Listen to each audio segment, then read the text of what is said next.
You're listening to the Shawn P. Greene Show.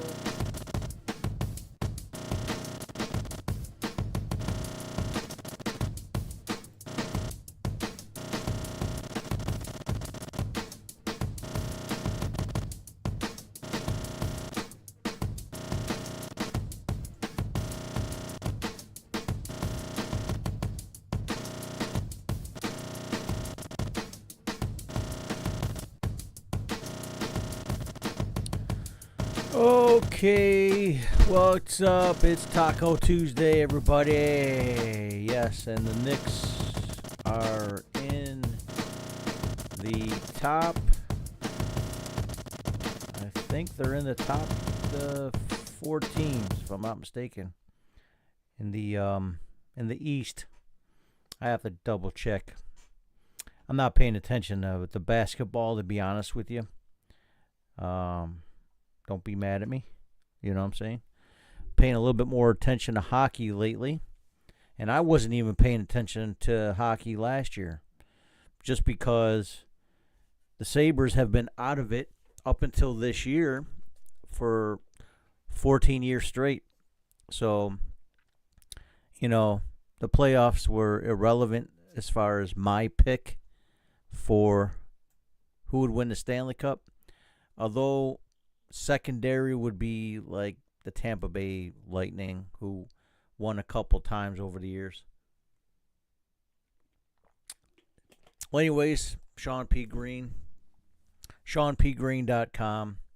I'm on Rumble, Facebook, YouTube, and all the wonderful platforms that are out there.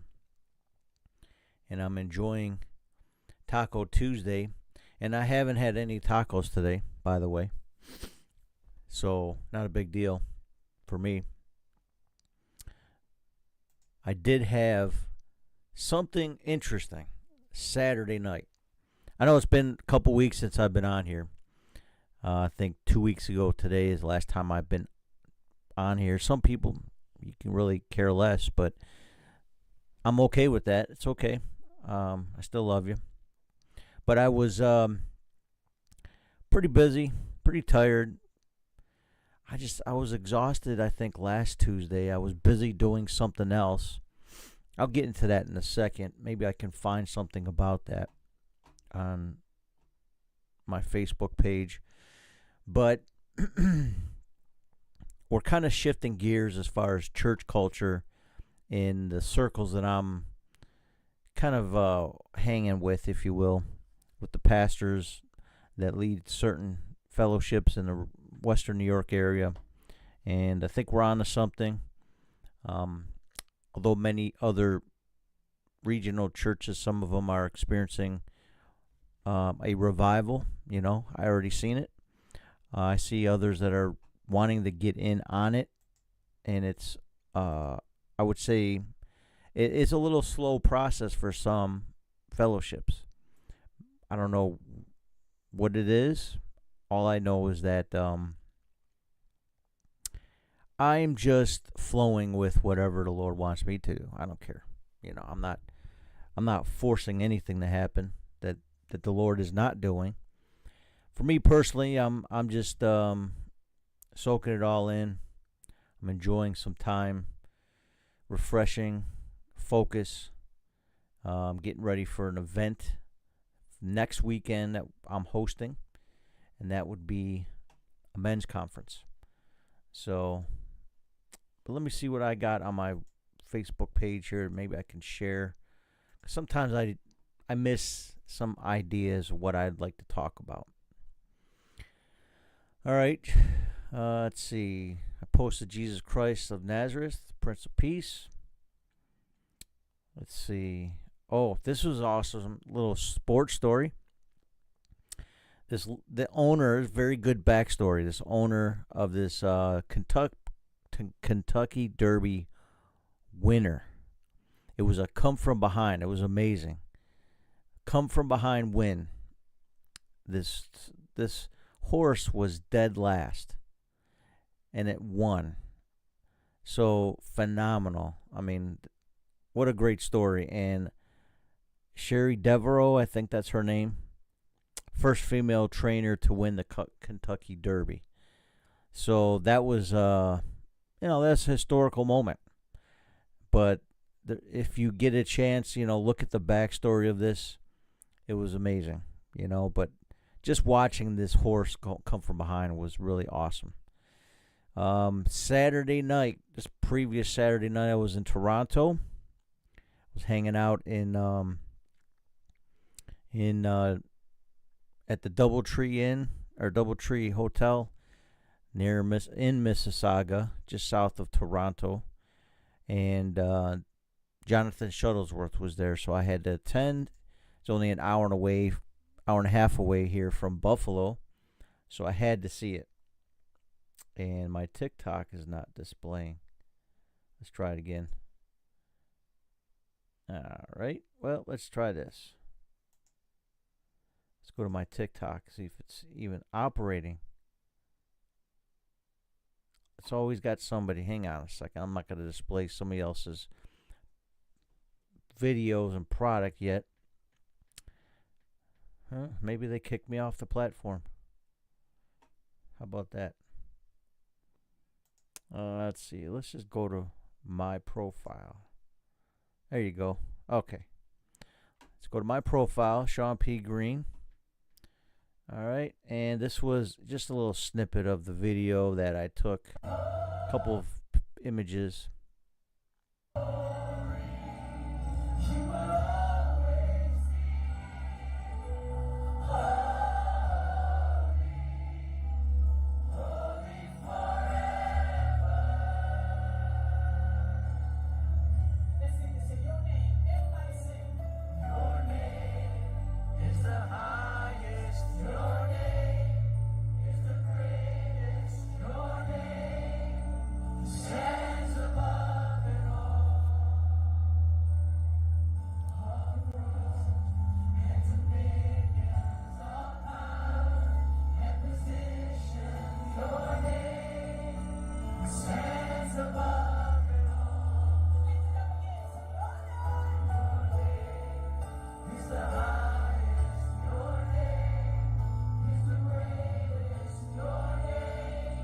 So, what an awesome event. What an awesome time. If you notice, if you look at this room, it was every race that was represented. Now, of course, Toronto is like New York City. If you've been to both cities, you know. But Toronto is very much a melting pot from people from all over the world. So, you're going to get a good mixture. It's a very large city. I think it's about 3 million people just in Toronto alone, plus the surrounding areas, roughly 5 million in the metropolitan or in the suburbs or whatever. Roughly. I don't know total, but I mean, even Hamilton is like 300,000 plus people, and that's more than the city of Buffalo. We've dwindled down over the years, but seems to be we're repopulating. But it was nice to see people from every type of nation represented ethnically, worshiping the Lord all in one accord. That was awesome. I loved it. So, what a beautiful moment. Not to mention that the word itself was very powerful that he preached.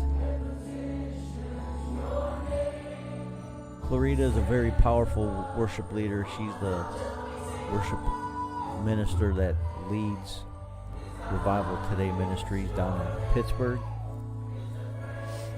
And it was very encouraging just to be a part of that. So praise God for that. So I just want to share that, little thing I did this past weekend. And by the way, after that event, I went to a place, I think it was called Shelby's, and I had some shawarma. And if you don't know, then you should check it out. Shawarma is a very awesome food item. I had a great time just enjoying that. I was by myself. It was late at night. Had some shawarma after this event, and I drove down to drove up through Toronto downtown just to kind of get a lay of the land, so to speak. And it was beautiful. That whole day was a wonderful experience. It's hard to explain, but earlier that morning, I I got to back up a little. A lot happened over the last 2 weeks, but I just want to focus on Saturday. Saturday to me was a very special day. Saturday morning, I was teaching my pastors in India, and I think I posted a picture, a cartoon AI image that I made of them. Excuse me, on my Facebook page. A lot of them, their lives can be threatened, so I can't really post public pictures of them. But this is my group of pastors that I minister to. Try to do it every Saturday morning. Sometimes I miss a couple, but Saturdays we get together roughly between 7 to 9 in the morning, and about an hour we'll read a book, a chapter of the book in a Bible together, and then I'll do a teaching line upon line to give them context, because oftentimes, I mean, it's not just in India, but in the United States, many parts of the world, excuse me, people don't have the context of the Bible. And if you know me, and if you've ever been in any of my Bible studies, context is important to me, because oftentimes we, as Christians, people of faith, or followers of Jesus, or curious Bible scholars, we will often quote out of context, and we can almost create our own little side doctrines, and you got to be careful with that. So read line upon line, read it in context, know what, be a journalist. When you read this Bible, I'm encouraging everybody, not just Christians, but any non-Christians, when you read this Bible, read it in context, line upon line. Be a journalist about it, as if you're a journalist for a major news network, and you have to report the news on what happened. So go and report what actually happened. Maybe I shouldn't say don't be like the news media, but be like a real journalist, a good journalist, because not all the news media is more than just entertainment and outlets to sell advertisements for the drug companies, the pharmacy companies. All right, off that tangent, we talked about Isaiah, one of the chapters in Isaiah. We had a good time together. The remnant of God, the light of the world was the topic, and I was just felt like, let's make a Hanna-Barbera prompted cartoon to, have an image of them in their warrior outfits. So I thought that was cool. So yeah, my pastor friends in India, they're hopefully one day I'll get to visit them. I've already visited Pakistan once, 2 years ago. Got to go back to that as well. And I love to go to Bangladesh. And no matter where you go, as a Christian outside of the U.S., you always have a risk, a threat. Seems to be more and more so even now in this country, but we're not fearful of that. I'm not fearful of any of that. And my life is not my own. I don't worry about what happens to me. Also, I did a blog post May 1st, which was last Thursday or Monday. I'm getting my dates mixed up. last Friday. The May 1st, May Day as they called it. But I did a blog post, if you want to look that up, on my website, ShawnPGreene.com, and it's called Distracted by Satan's False Prophets. It's a question mark. Oftentimes, what we're doing is we're getting distracted by people who are not sent by God, but sent by the enemy to trip us up and distract us. Sometimes with false prophecies, sometimes with just lies or fearful sayings or whatever. So anyways, a lot of people, though, feel like they're defeated or they give in to the fear of the enemy. And I'm just trying to encourage people, don't give in. So there's a blog post. I do those sporadically, so it's not like too consistent right now, but I'm getting there. One of these days I'll be focused. So stop giving all power to Satan and the kingdom of darkness. So check that out when you get a second. What else do I got on here? Yeah, it was what prompted that was some lady's video. Theology thought. It says, you're not under attack, you're distracted. And that's in this article. So check this video out. Really awesome. Matter of fact, I'm just going to play it. I'll go to the webpage or a blog post. Go to my website, ShawnPGreene.com. Distracted by Satan? Satan's false prophets? It's a question. Let's watch this video of this Grandma Said It YouTube page. Let's see what she says. Look, the enemy don't need to fight you if he can just distract you. Let's go ahead and expose his little strategies today. Here are 10 things the enemy hopes you ignore. Number 1, your prayer life. He don't mind you being busy just long as you ain't praying. You scrolling, but you ain't seeking. Number 2, small compromises. It's never big sin first. It's just this one time. That's how the door gets open, baby. All right, so prayer and small compromises. These are things that keep you distracted. Number 3, who you listening to? Everybody talking ain't sent by God. There it goes. That's it. That's the point that kind of brought me to that thing. Things that the enemy is trying to say through false prophets.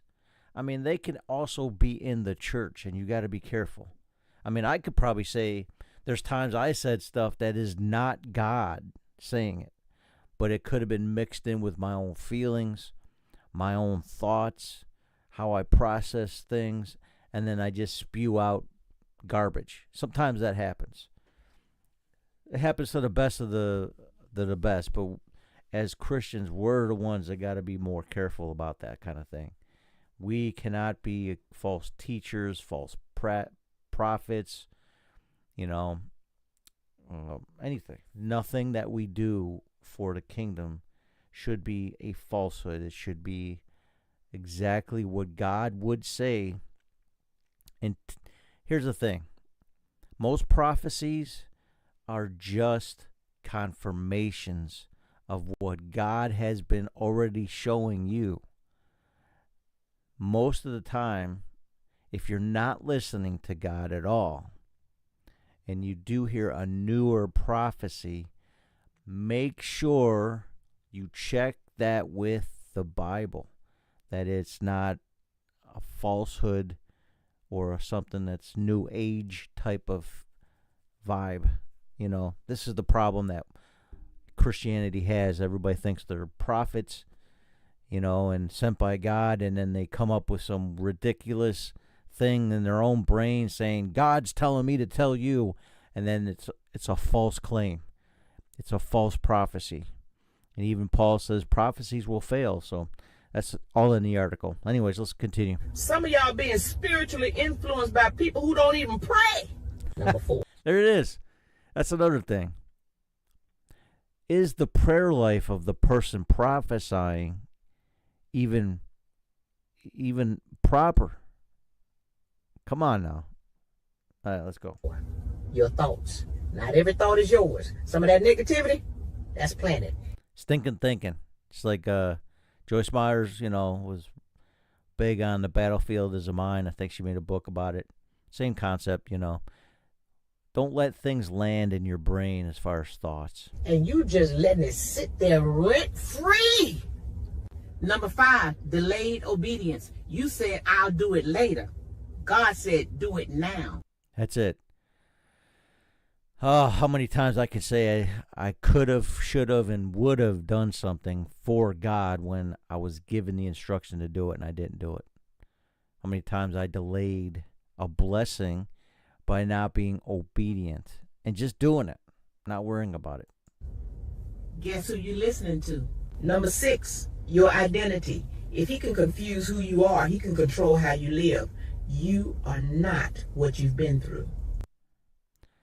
So, you're not what you've been through is one way to explain it, is that you might have been a victim of many things, and your experience, your life experience might have been a certain thing, and you're judging God and who you are based on that experience, and God has a better way to define who you are, and it's in His Word. You just got to seek for it. Number 7, isolation. He loves when you pull away. No accountability, no correction, no growth. Just vibes and bad decisions. I love her honesty. So don't isolate. Don't be typical of a lot of men. Men do this more so, I think. We retreat. Women tend to at least find a friend to confide in and talk things out and get things out. And most men, we don't do that.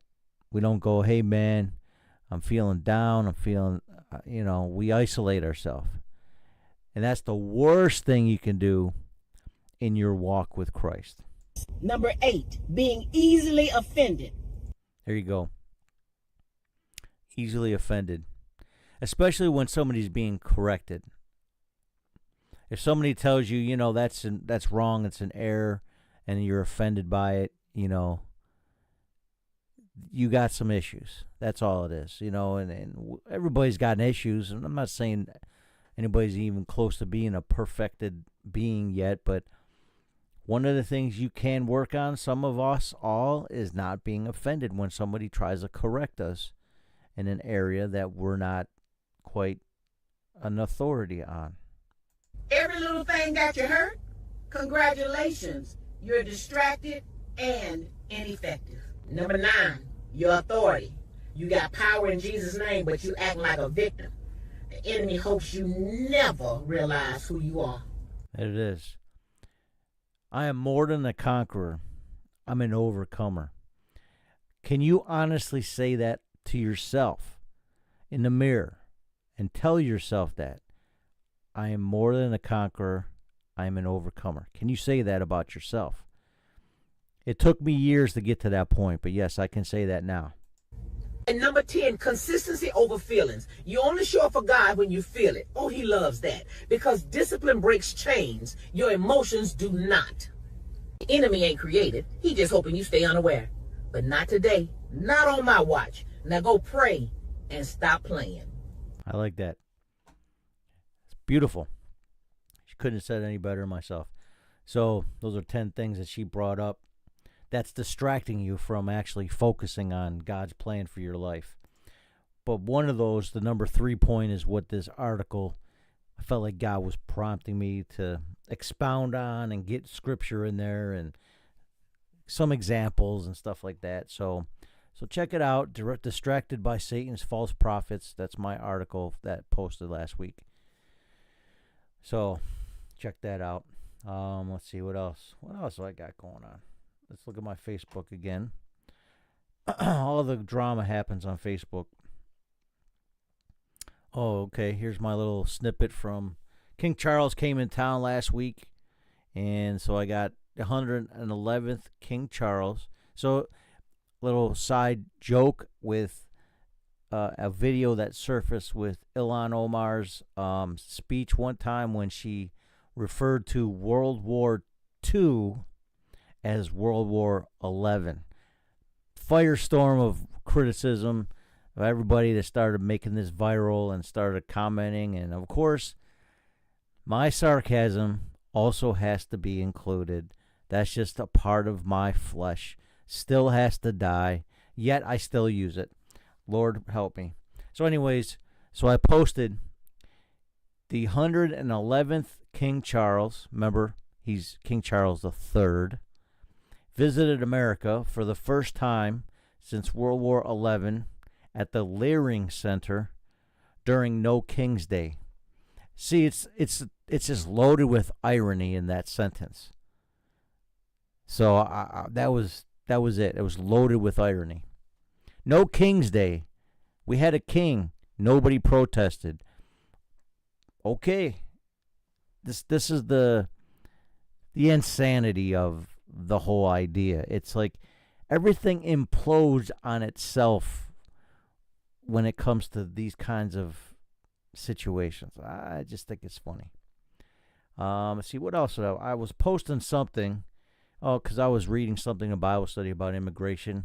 I'm not going to get into that as a topic tonight, but also on my Facebook page, April 28th, posted a great model for immigration and naturalization in the Bible can be referenced in Numbers 15, verse 14 through 31. It's a good read on the debate of ICE, Border Patrol, and USA. Again, I'm not going to bring that as my topic today. So anyways, Buffalo Sabres, we beat the Boston Bruins hockey team in 6 games. So now we're advanced, and actually right now, tonight, live, they're playing the Montreal Canadiens here in Buffalo. Why aren't I involved in that? Because I don't care. I hope they win. And I'm supporting their efforts by go team go, but I mean, it's not my God, it's not my idol, but I hope we win. I hope we have a successful night. You know, Montreal is a tough team and one of our bitter rivals for many, many years.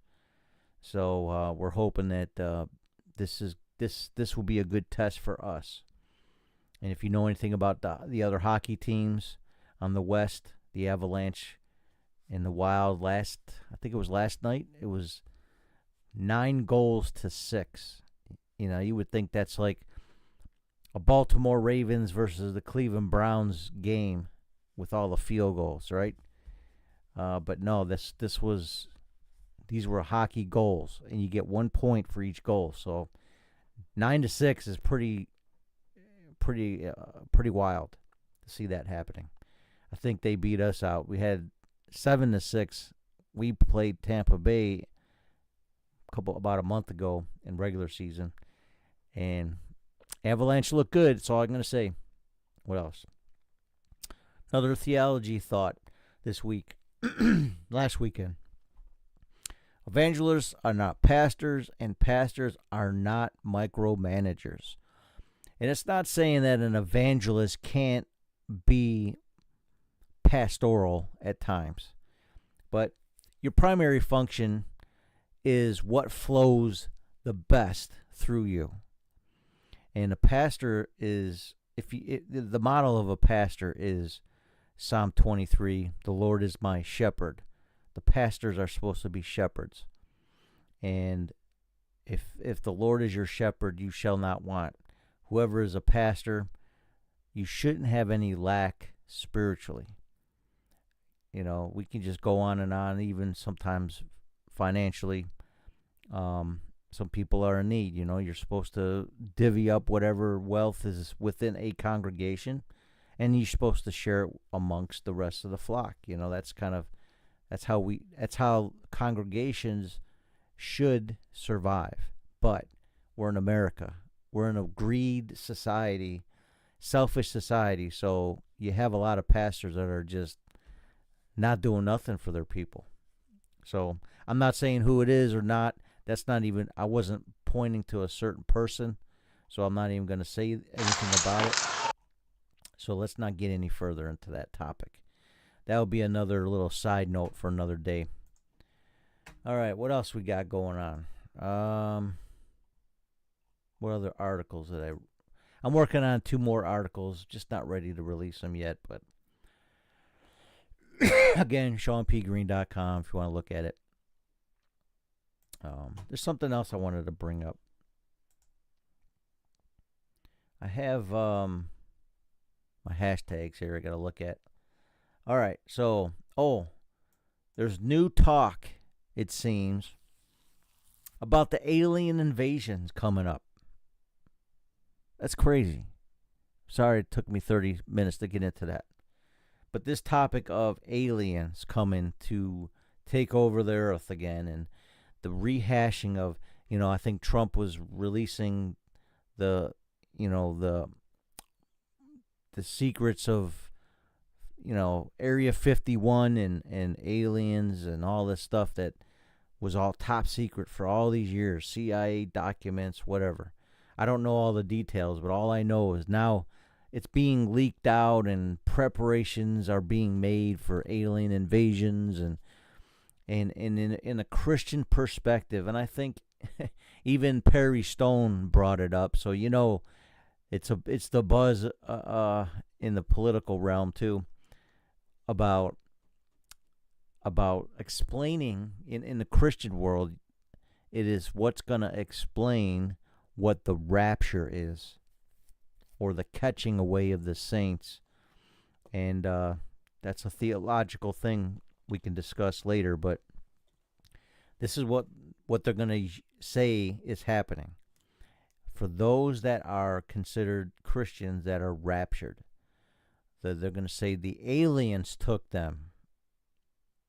So as Christians, we believe that these aliens are just spirit beings. They're not actual breathing beings from another planet.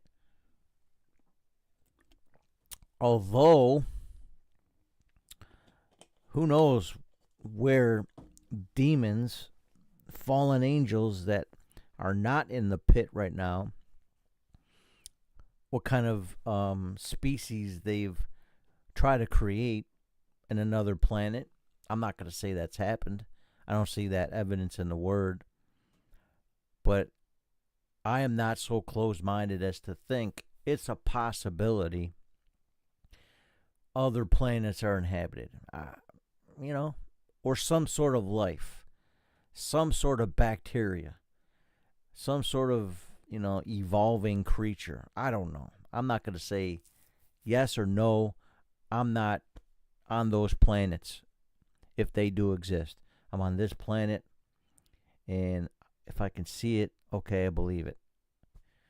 So, and it's based on my own personal experience. But if there's aliens, all right, fine, let them invade, whatever. There's a lot of things that we can we can say about that, but what do you think? I just want to know what you think about.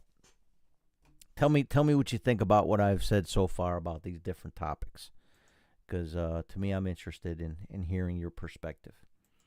What else have we got? What else? Oh, big deal with the United Arab Emirates. I've been there on 3 separate occasions in my life. I was there during the first Gulf War, during Ramadan, in Abu Dhabi, on want to say 1990 of March. I got video to prove it. I got a lot of videos of my U.S. Navy adventures, and one of it is my little video clips from being in Abu Dhabi, 1990 of March, during Ramadan, right after we completed the Operation Desert Storm, Desert Shield, military action. And then we returned, I believe, both Abu Dhabi and Dubai in 1992. We did a port visit. So, very interesting. It was a culture shock to me. Didn't see Islam up front like that before.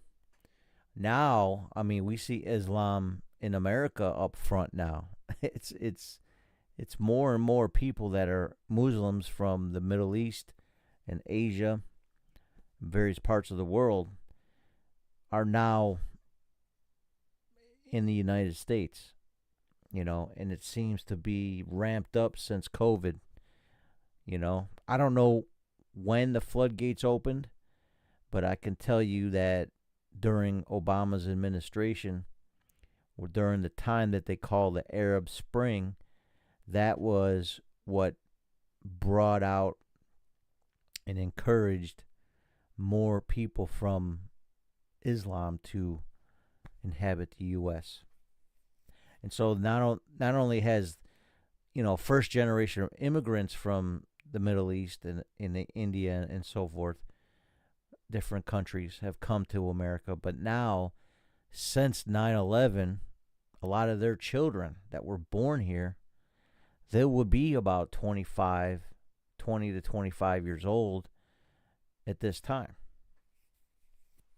It's just very interesting scenario in the population growth over the last 5 years, especially. So the children are having children, and a lot of businesses are opening up, especially in the city of Buffalo.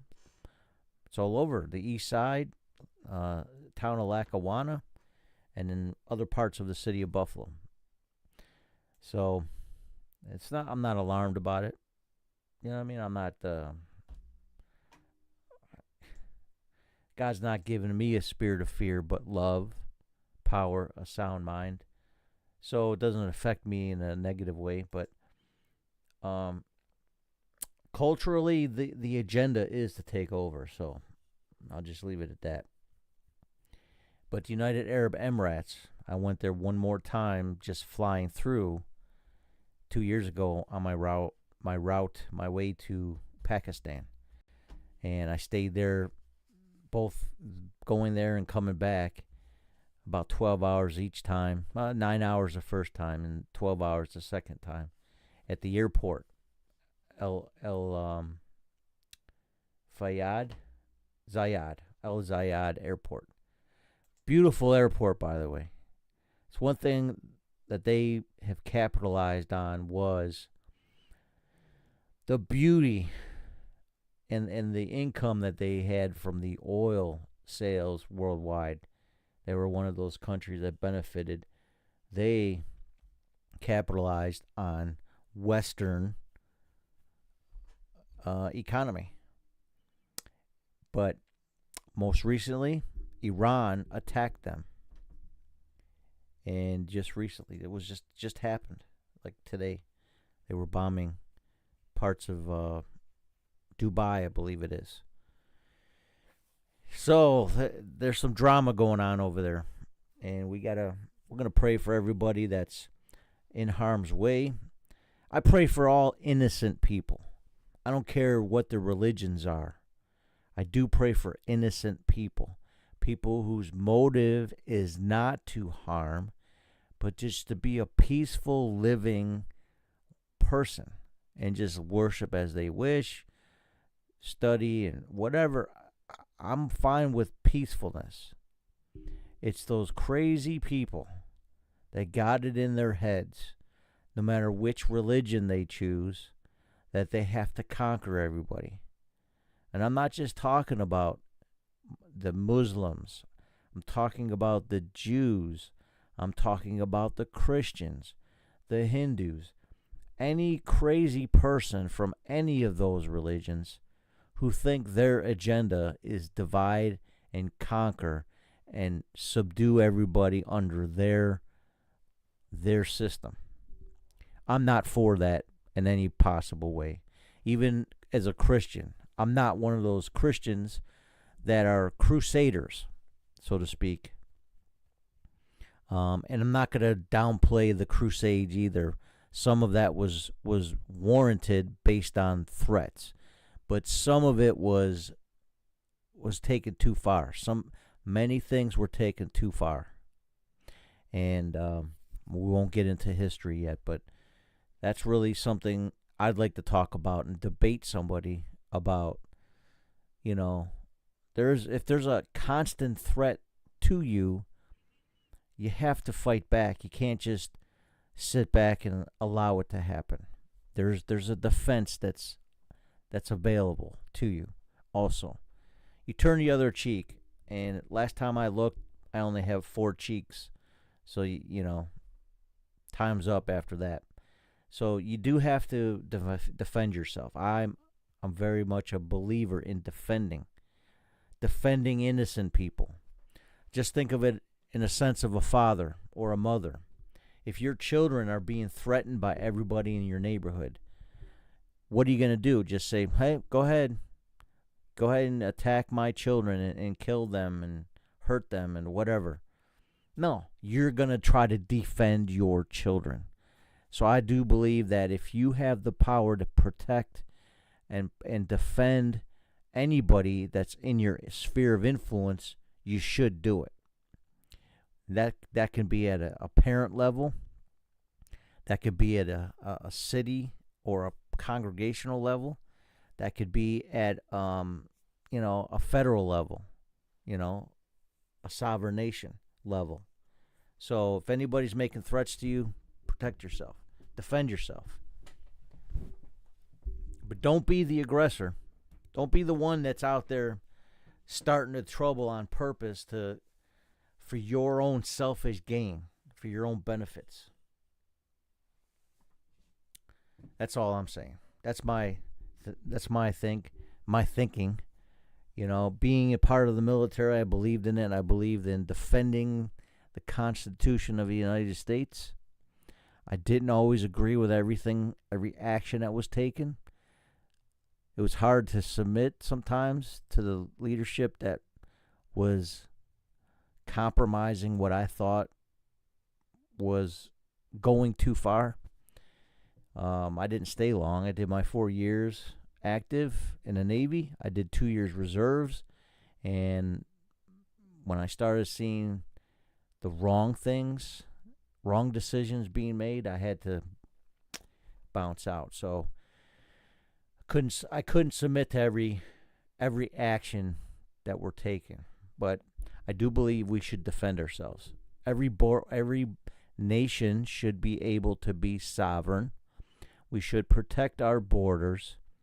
Every nation should be able to do that and live peaceably amongst other nations. One of the things that God says in the Bible is that He'll make us at peace even with our enemies. That's one of His things. That's what God does. So, this is one thing that we can have enemies, and we can choose to be, on the offense towards our enemies consistently. But we can also be on just the defense, and we can pray. We can ask the Lord, hey, man, change their heart. We don't know how they're going to be in the future. Somebody could change. Somebody could have a change of heart. Somebody could actually love God and love others rather than not understand who God is as the Father and hate people. You can take it the other direction if you want. All right. I don't know why I was saying that, but that's part of my thinking today. United Arab Emirates. Who else is well, that's Iran, Straits of Hormuz. That's the ongoing thing. So we're living in a historical moment. We just pray for not only the peace of Jerusalem, the whole Middle East. Pray for the peace of the Muslims. Pray for the peace of the Hindus. Pray for the peace of the Christians, the Buddhists. Pray for the peace of the communists, the atheists. I don't hate nobody. I might hate the actions you might take, but I don't hate nobody. And we should never hate people. We should be loving them unconditionally. Now, we're human beings. We have a reactive, the propensity to be reactive based on our feelings and our emotions. But we shouldn't be that way. All right, so I got, I have, whoops, I gotta do that. I have one more topic, I think. Well, the month of May, it's a big deal. Anybody knows me, you can see right here. I have The Mandalorian, okay? I've had him up there for a while now. Bought that years ago when the TV show was starting up. I'm not a Disney fan. It's the only thing I don't like is that Disney owns this intellectual property now. But I've always been a Star Wars fan. As a matter of fact, when I was 6, when a movie came out, between 6 to 11, I thought I had the Force.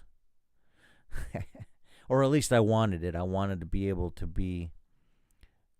I wanted to have that kind of power, And I think that's why a lot of people get into witchcraft or into the occult or into stuff that's evil or at least manipulative, voodoo, all that stuff, Santeria.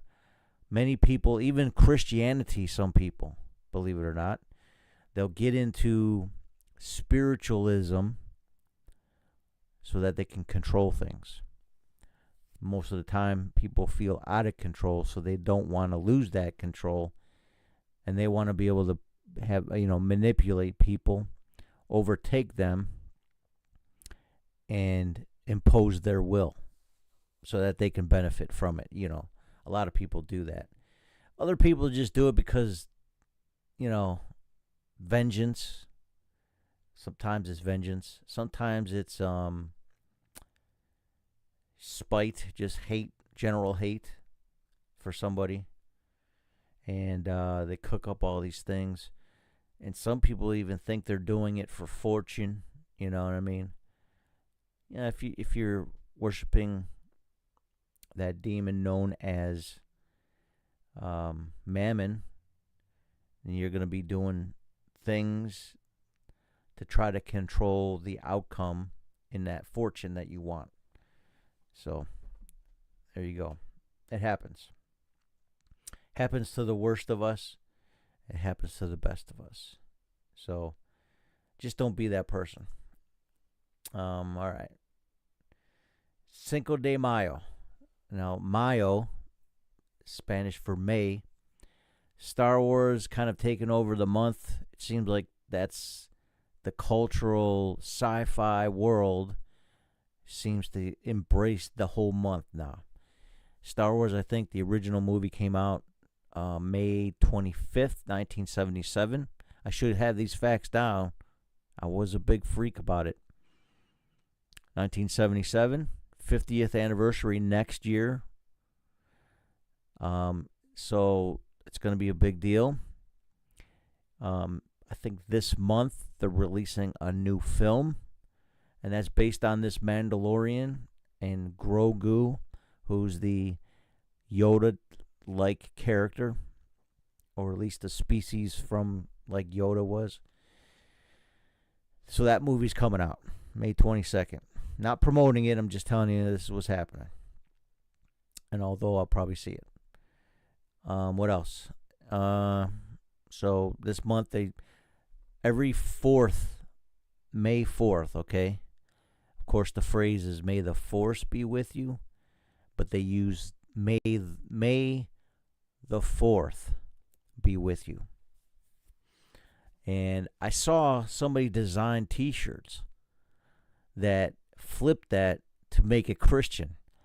Give it to the Christians, man. They'll take anything of any kind and flip it to make it Christianese.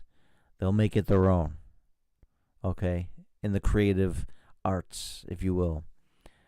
I've seen Christian hip-hop artists take secular beats and then create their own songs over it.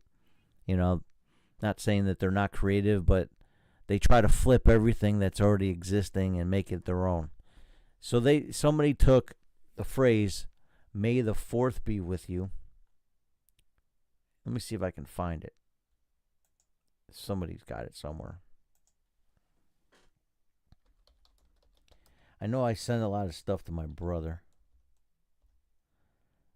Me and my brother, we share a lot of Star Wars memes.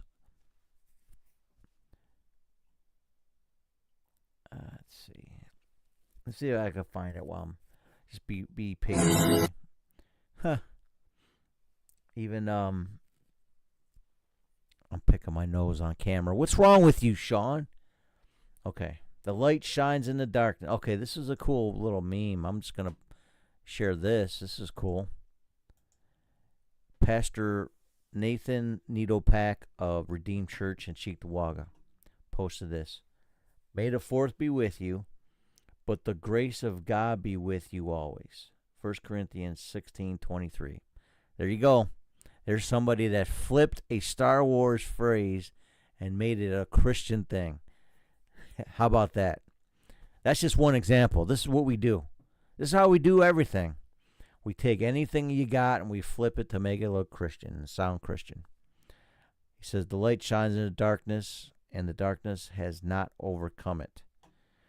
You know, one thing about Star Wars, it was always that battle of light and dark. And, you know, Obi-Wan Kenobi originally was the guy that was the Force, the holder of the Force in the light, and Darth Vader was the Force of the dark. You know, and it was always that was really the battle between light and darkness. George Lucas, by the way, is a confessed, or was at least a confessed Buddhist. So almost all of his philosophies and thoughts and everything came from Buddhism. When he kind of made this Jedi order, this, you know, all these people that have these spiritual powers and all that. So it came from a Buddhist influence, most of what he was putting out there. But he included a lot of other cultures too, but nothing about Jesus, that's for sure. Apparently this part of the galaxy was so far, far away, a long time ago. Jesus might not have been around yet. I guess the Hebrews didn't make it all the way out there yet. So, although George Lucas, being Hebrew himself, somehow he got the message to him, but he never mentioned the Hebrews or Jesus.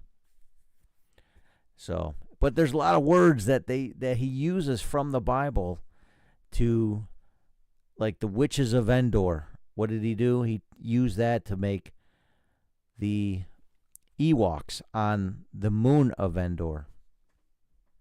Oh, there's a lot of stuff. Okay. I won't get into all that. Let's see if I can find any more like this.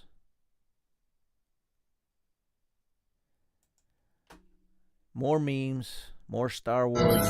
Happy Star Wars Day from the... Obama opened up his own library, and somebody said it looks like a space station. Yeah. Looks like a Death Star. And who was there? Luke Skywalker was with him. How do I feel about that? Doesn't matter. I don't feel too much about it. So May the 4th. Okay, this was yesterday. You know, if you're watching this another time, this is May 5th, Cinco de Mayo. I'll get to that in a second. But there's Grogu. There's a little snippet, Star Wars stuff. May the 4th. Oh, and here's Star Trek Captain Kirk, William Shatner, saying, "May the 4th be with you." He's a good spirit, you know, about it. There was always that rivalry between the Star Trek nerds and the Star Wars nerds. But he's a good sport about it. I don't know what's all this stuff here. What is this? I didn't know that she was in here. Huh. So apparently Jennifer Lawrence is she in a Star Wars show or anything new? Or is that from something else and kind of mashed up. Everybody becomes a Star Wars fan on May 4th. Oh, there it is. This is it. This is what I was looking for. Bam. Here you go. Christianese. May the 4th be with you. If you don't understand this, let me explain. Okay? This here is a story in the Bible of the book of Daniel. There's 3 young men. They were Jewish young teenagers, roughly, I think, that were taken into captivity from the Babylonians, and they were told to worship a cat.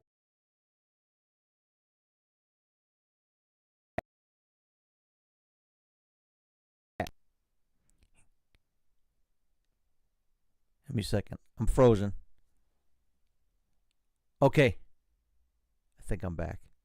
All right, so Shadrach, Meshach, and Abednego. That's their Babylonian names. The 3 of them young lads in the book of Daniel were put in a fiery furnace to burn because they would not worship the statue that Nebuchadnezzar, King Nebuchadnezzar of the Babylonians, he made of himself. They would not bow down to it, so they were cast into this fiery furnace. The story goes that there was when he looked in to see what was going on, he saw these young lads. They were worshiping, praying and worshiping. And there's a 4th person in it. That's supposed to be Jesus. That's how we interpret that. But here you go, the Christians. May the 4th be with you. The 4th man in the fiery furnace. Okay, so if you knew that, you got that, you saw it right away, that if you're a Christian, you're a Bible scholar, Hebrew, Christian, Judeo-Christian, even Islamic, scholar of the Bible, you know this story. You've heard of it sometime or another in your lessons.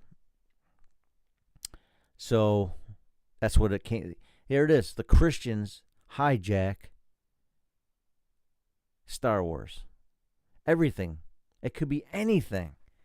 I'll probably see examples of that another time, but I wanted to share that with you. I thought that was interesting.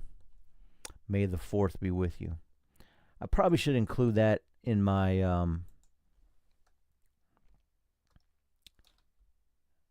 tags here. I'll put more hashtags on there. May the 4th, be patient with me, be with, no spaces, you, and also, my last point. I got to spell May first. They also they hijack, the Star Wars fans hijack the whole month of May. So now they also say, May the 4th be with you. And then the next day, Revenge of the 5th. Isn't that crazy? Maybe I should spell it out. 5th. So Revenge of the 5th. So that's their little addition. So you see how I write my notes. Anyways, so May the 4th be with you. Revenge of the 5th. Star Wars. This is what we do. Star Wars geeks. And then not only that, but us Christians, we take stuff and we make it our own. So seeing a couple t-shirts out there like that and different designs and stuff. So anyways, that's my thoughts for tonight. We're in a revival. I want to save this meme. We're in a revival. I don't know if you're really paying attention, but those that are paying attention, we're in a revival. We're in the middle of a prayer revival amongst many churches. And there's about 5 churches right now. I'll get to this post here in a second. See if I can find it. Bread of Life Church is a part of it. That's the church I attend right now. Bread of Life Church is a part of that move of God and prayer. And it's a continuation of what... Here, I'll get this. I'll get it out. Give me a second. Relax, okay? I'm not in a hurry. It's just this computer needs more computer power. All right. The Great American Prayer Revival, which kind of started off by Hank Irwin and his team about 2 months ago, and inspired many cities to do something for a couple days straight. And ever since then, I think this was at the beginning of March, or no, maybe the beginning of March, when we started doing this. But Pastor Mike Chory of Cross River Tabernacle up in Grand Island, New York, plus my associate pastor, Pastor Frank Monteleone of the Bread of Life Church, and many other pastors from different parts of the region that are networked in this group that they call the Preachers of the Cross. They all came together and came up with this plan to continue in this prayer revival mode and not just have it a single day event and then it's gone. They wanted to continue it. They felt the Spirit of God moving in them to continue it. So they came up with this. Another meeting came up. We had another out-of-town guest and hosted it at the Bread of Life and a couple other places. And then we had another one, But they said, well, they got together. They came up with this idea. Let's do a Great American Prayer Revival for 8 weeks. 40 days, roughly. From April 28th is when they first started it. So that was last week. So that's why I wasn't here Tuesday, April 28th, doing my podcast at 9, because I was still at Cross River Church late at night. And I probably didn't get home till 11. So by that time, I was tired. Wasn't into doing a podcast. I would generally want to get to bed by 11. So here it is, Cross River Tabernacle. I went again tonight, but it ended a little earlier, and so I was out of there by 8. So, but that was in Hamburg at Hope Christian Center. Next week, it's a place called My Father's House, which is in Elma. And so they're continuing to do this. We'll be at the Bread of Life May 19th. Let me remove my picture so you can see it better. Oh, let's get to it. There you go.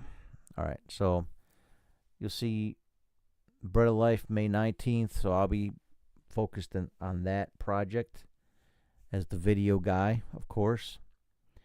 May 26th, place called Safe Haven Redeeming Christian Ministries in Buffalo. I think Blaisdell might be hosting one.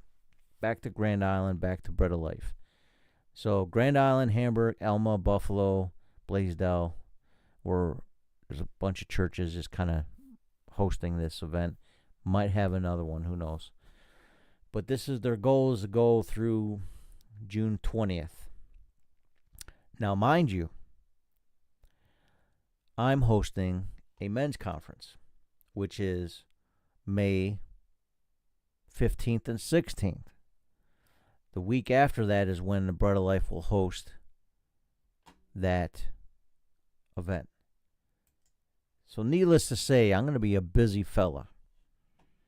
It's going to be difficult to slow down all this progress that they've made with all this revival ministry business. So keep your boy in prayer. I really want to pray for the pastors. They're the ones that got a lot to plan and, whatever they got to do to kind of bring everybody together. Let's see, I got and then here's the, let's see if I can, here's a conference for Bread of Life conference for the men's ministry next week. So if you are still interested, you can still join. But if you want to join on our conference, please register now. It's $40. You're going to get fed so well.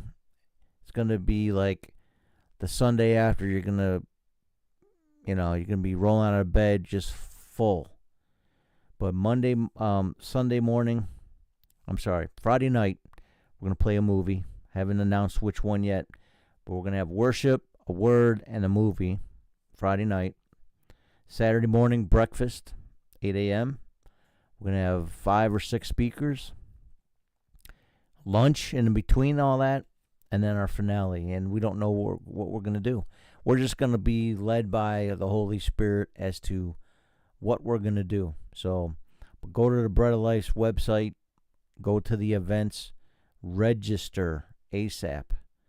$40 for the whole weekend. That covers all the food and all the events, and we'll take care of the speakers and all that. So hopefully we have enough people that we can cover the speakers well as well. But if not, your boy's going to have to take care of a lot of that. So, and I always do. I take care of people that come in town. Don't worry about it. So, anyways, that's what we got coming up. Don't you dare miss out on this great opportunity to be a part of all these great things that we're doing. Something else that we're going to be planning. Oh, here's one of the speakers, Mike Chory of Cross River Tabernacle, will be one of them. So you're going to have to want to go for that purpose alone, because he's a very good speaker, good teacher of the word.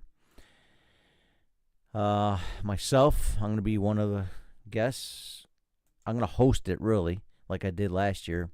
But I did open it up last year on Friday night. This year we'll have somebody else. And a special friend of mine, Mason Corwin, old-time friend from the 90s, from a church I attended in Florida, will be ministering with us as well. He's going to bring a couple people with him. They're going to have a great time. God's just going to bless us all through all this good fellowship, camaraderie, food, and the focus really is about God's presence. We want to make sure that the Lord is lifted up in this situation, because, it's important. I'm going to check and see how websites are doing just before I close, because sometimes if it don't broadcast properly, then it was all for naught. Oh, okay. So, alien disclosure imminent. Perry Stone issues warning. Interesting. So, yes, if Perry Stone is warning you about this, then you better be prepared. I love Perry Stone, so don't get me wrong. I'm not mocking him. But, yes. Let me just get to, what's this? Let me get back to, I'm going to check out my accounts real quick. See how good, bad, or ugly it looks. Anyways, thank you for listening and watching. I think I think there's a lot to talk about, and it's hard to get it all in. And I don't want to keep you for 3 hours when you got so much content on the internet you can consume. You know, what I enjoy consuming content, but I also enjoy creating content. But I don't want to be so wrapped up in it that I'm taking you away from some great stuff out there, because there is some good stuff. And I want you to enjoy it as well. What else here? What you got? So, Taco Tuesday, everybody. I hope you have a good time this week. May the 5th be with you. Revenge of the 5th. I forgot what there's. The 6th is another one too. So it's kind of Star Wars month themed things. Cross, pollinating concepts with Star Wars all month. And that's it. So go Sabres. Matter of fact, I'm going to check the score right now. While we're live here, I was watching, I think it was last week, I was watching the Bruins. Let's see what it got here. May 6th. Oh, it's not till tomorrow night, Wednesday. Okay. Round 2. Oh, so I was wrong. All right, so game 1 of the second round, Sabres Canadiens, will be tomorrow night on Wednesday, the 6th. And then again Friday the 8th. So those are going to be the 2 nights they're going to be here in Buffalo. And they're going to be on major networks. They'll be here in town. The Canadians are going to go wild. That's why it's been quieter than I thought it was. Of course, it's raining. When it rains, it pours. So, but yeah, go Sabres. Let's just check all these scores real quick for the playoffs. NHL. Let's go there first. Baseball is too early in the season for me to really concern myself, because I don't concern myself too much with that stuff. All right, so okay, so the Colorado Avalanche, they're winning 2. Oh, they just scored. So 3-1 against the Minnesota Wild. So that's game 2 that they're in. Again, Colorado whooped them the other day.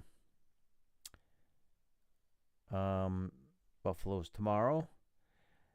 Anaheim and Vegas. Vegas has a series, 1 game to none against Anaheim. So the Knights over the Ducks. And then you got Carolina and Philadelphia. That's going to be, Carolina is leading the series 2-0. That's pretty big deal. So watch out for Carolina. It might be that it's Buffalo, Carolina in the finals, and Carolina's pretty tough. They're the top rank of the whole East, so we're watching for that. And let's go to NBA, and then we'll close. How about that? How's that sound? Maybe I'll give you a scripture. I do want to read something before we go. If you allow me to read you a phenomenal scripture before we go. All right, so the Lakers in Oklahoma City, they're playing now. Oklahoma City, I think they swept. I forgot who it is they played. They swept whoever they played. If I'm not mistaken, it was no, it wasn't the Spurs. Anyways, and Detroit and Cleveland are playing. Detroit leads the series 1-0. They just beat them tonight. Oklahoma 76-69 right now in the third. That's their first game. Philly and New York. New York leads the series against the 76ers. So the New York Knicks. All right. I really don't care about baseball, really. But since we don't have basketball in Buffalo because they moved the franchise known as the Buffalo Braves, they moved them to Los Angeles, and they're now known as the LA Clippers. Since we don't have that franchise no more, Buffalo has had to go with a New York team, if anything, and that would be the Knicks. They're 450 miles away from us, and yet, it's a New York team. And I think the Cleveland Cavaliers are just not. They're just not. They're not a Buffalo favorite, as far as I know. Some people like them, but I guess since the Raptors, they won a championship years ago too, but since the Raptors in Toronto are the closest team, you have a lot of people around here that support the Raptors. But, yeah, I'll go for the Knicks. They're in. They're doing well.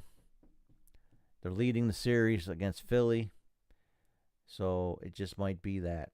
That's what's going to happen. So you got Detroit and Cleveland and New York and Philly. So interesting if the Pistons go back. I don't know how long it's been for them. And then you got Oklahoma beating Phoenix. The Lakers beating Houston. Minnesota beating Denver. That's interesting because Minnesota Timberwolves played the Denver Nuggets, and right now the Colorado Avalanche in Denver are playing the Minnesota Wild in hockey. So it's interesting. Both of those cities had championship teams or potential championship teams in basketball and NBA. And then San Antonio beat Portland. And then the Timberwolves already beat the Spurs once. So there's your wrap up for all the sports for now. Again, that Kentucky Derby come from behind was fantastic. And now I'll just give you the scripture that I was drawn to today, as I was actually at the prayer meeting tonight. The church I went to that they was hosting it tonight, they had their Bible open right, and it was like one of those big table family Bibles opened up on somewhere in their lobby, and it was opened up to Isaiah 61, and I love Isaiah 61. I covered that a couple weeks ago in a sermon, in this podcast. So the Spirit of the Lord is upon me. He's anointed me to preach good news. So that was Isaiah 61. But then I was like, well, Isaiah 62 was open too. And I was inspired to read it. So let's just check it out. All right, Isaiah 62, verse 1. For Zion's sake, I will not hold my peace. For Jerusalem's sake, I will not rest until the righteousness, therefore, thereof go forth as brightness, and the salvation thereof as a lamp that burneth. So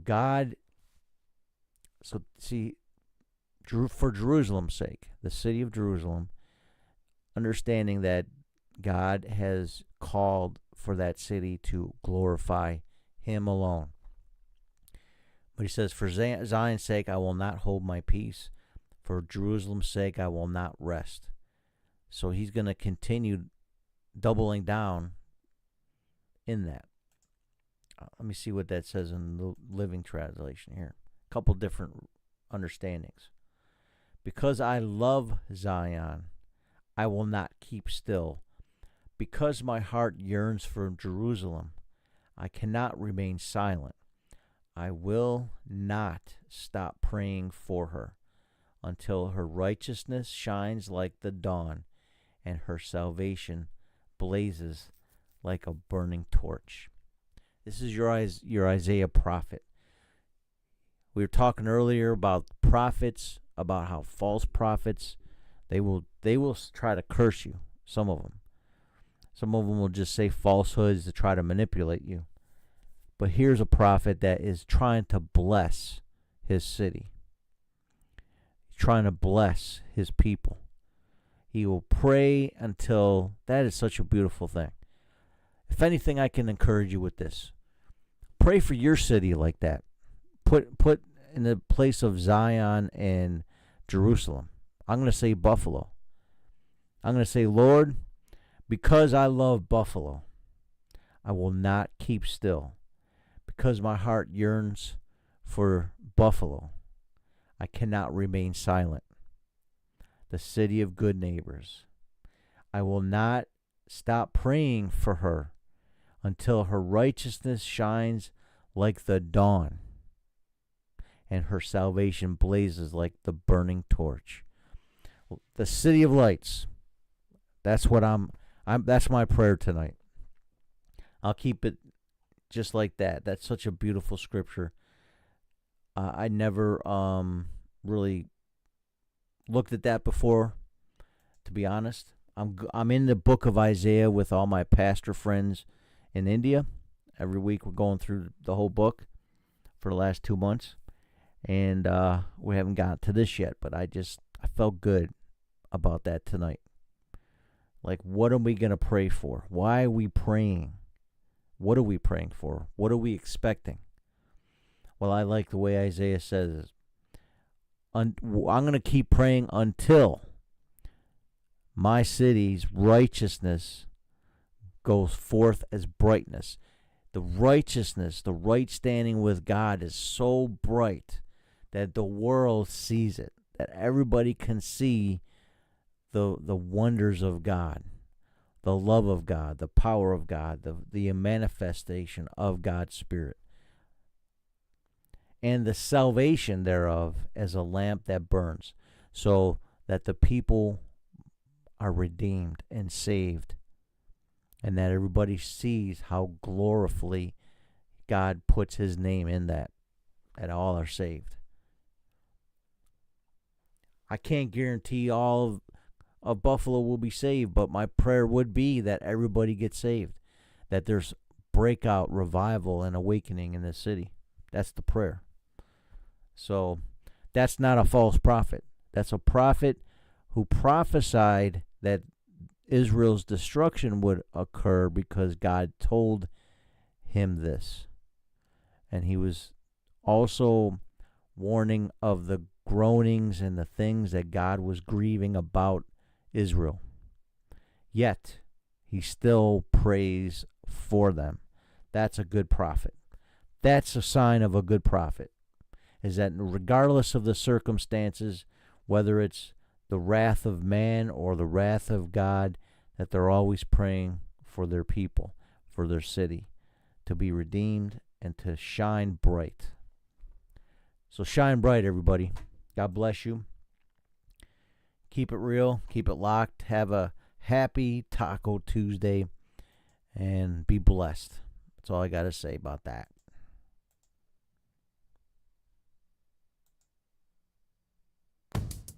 You're listening to the Shawn P. Greene Show.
Chapter 62. For Zion's sake will I not hold my peace, and for Jerusalem's sake I will not rest, until the righteousness thereof go forth as brightness, and the salvation thereof as a lamp that burneth.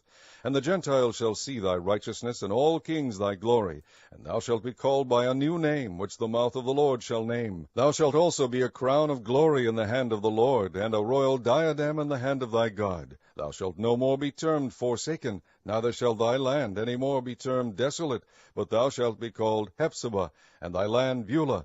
For the Lord delighteth in thee, and thy land shall be married. For as a young man marrieth a virgin, so shall thy sons marry thee. And as the bridegroom rejoiceth over the bride, so shall thy God rejoice over thee. I have set watchmen upon thy walls, O Jerusalem, which shall never hold their peace day nor night. Ye that make mention of the Lord, keep not silence, and give him no rest, till he establish, and till he make Jerusalem a praise in the earth. The Lord has sworn by his right hand, and by the arm of his strength, surely I will no more give thy corn to be meat for thine enemies. And the sons of the stranger shall not drink thy wine, for the which thou hast labored. But they that have gathered it shall eat it, and praise the Lord. And they that have brought it together shall drink it in the courts of my holiness. Go through the gates, prepare ye the way of the people. Cast up the highway. Gather out the stones, lift up a standard for the people.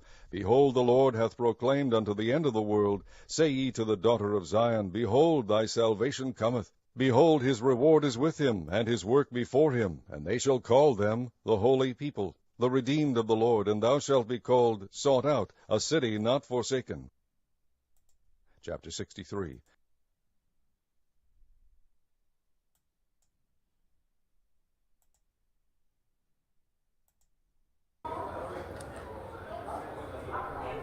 Good evening, everybody. When I say wow, I mean wow. I've been in some revival services in my life, and I guess maybe it's just because I'm growing older, and maybe some argue I'm maturing. But I have to say, man, this feels a lot like what I experienced when I attended the Brownsville revival down in Pensacola, Florida in the mid to late 90s. It also felt like a little bit of that outpouring in the Lakeland revival in 2008. There are times where you look to the flesh maybe and you think, okay, well, maybe that's what's stirring up people to feel excited and all that stuff. Listen, I've been through a lot of that. I've seen the difference between, for instance, going to a football game and the team scored, another touchdown and come back from behind or whatever. That's excitement. It's a hoorah. But it's one of those things that goes away when there's a loss the next game or whatever. Even in our hockey team, the Buffalo Sabres, we won a couple games, we lost a couple games, right? Before we finally won this series, and you kind of like, especially when you lose at home, you kind of have when the revival that God is trying to do, not only in you personally, but within a city or a state or a country, it's not just emotion. There's something different about it. I can't explain it. You have to experience it. So when I say tonight, I'm here in Toronto, Canada. Just outside, just south, it's Mississauga. That's the name of the township. I'm at the Doubletree Inn. There's tangible presence of God was here. And you can't manufacture that. You can be exciting, you can be charismatic, you can do all that stuff. But that alone is not the move of God, okay? That could be something you stir up the gifts in people. That is an important part of what you do as a Christian. with the gifts that you have, you stir up other people's gifts. But it's much more than that. Especially if you've had time spent with the Lord, and if you read His Word and you've been in His presence on your alone time, but then you come to a place like this where, hundreds of people are doing the same thing, and they come together, and it's just a different experience. People that know God, people that spend time with God, and then you bring them all together in one room. There's something you can't duplicate with something like that. You can't manufacture it. And there's no touchdowns, there's no scoring, there's no hype, so to speak. Yeah, the music was good. That's an important part of it. But I felt the presence of God as I was driving up here, I felt like something different. I can't explain it. I'm not going to try to explain it. I'm not going to try to validate my experience. And I really don't care how people feel about it. That's your business, not mine, how you feel. I'm just telling you that God is real. God has a plan for all of us. And God really wants to move in your city and your town.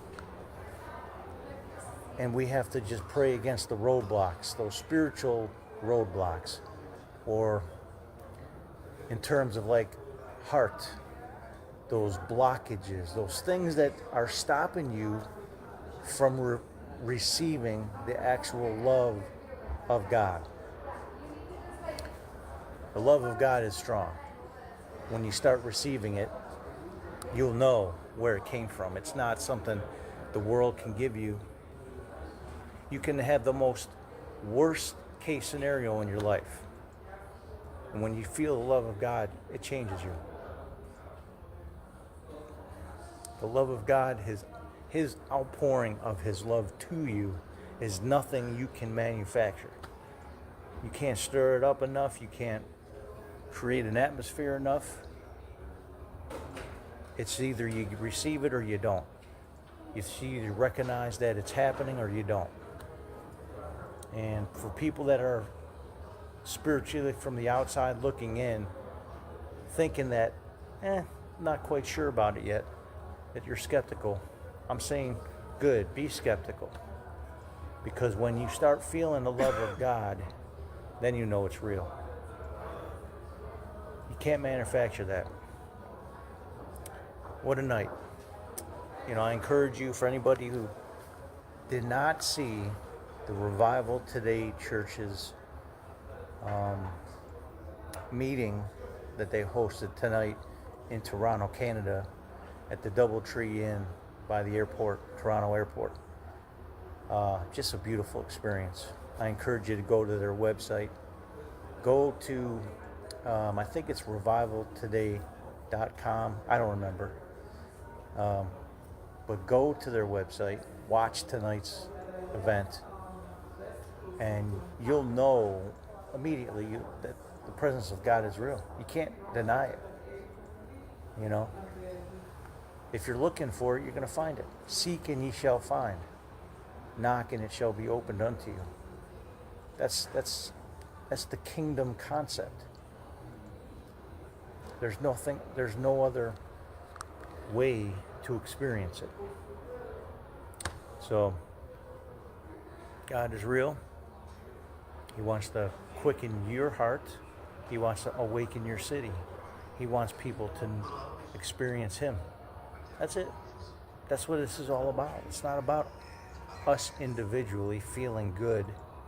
It's about Him showing how much He loves us, and then us sharing that with others. And that's it. It's a beautiful night.